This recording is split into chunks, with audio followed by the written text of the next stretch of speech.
Лебот, јогуртот, јајцата, киселото млеко, кашкавалото, вошјето, зеленчукот, дел од месните производи, оризот, брашното, тестенините, бисквитите, наполитанките ќе останат со гарантирана цена до крајот на јануари.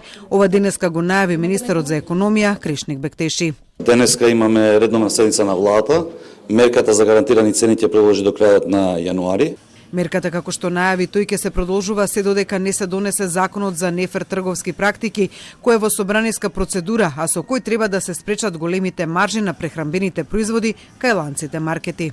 Додека не се усвои законот за нефер трговски практики, ќе имаме времени мерки како што се одлуките за замрзнување на цени или пак замрзнување на маржи.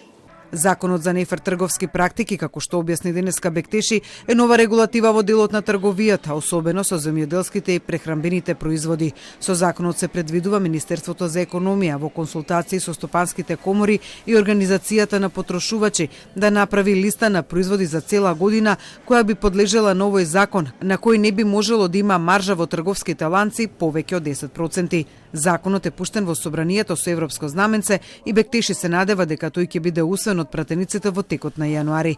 Инаку гарантираната цена е цената која производите ја имале на 1 август годинава, намалена за 10%.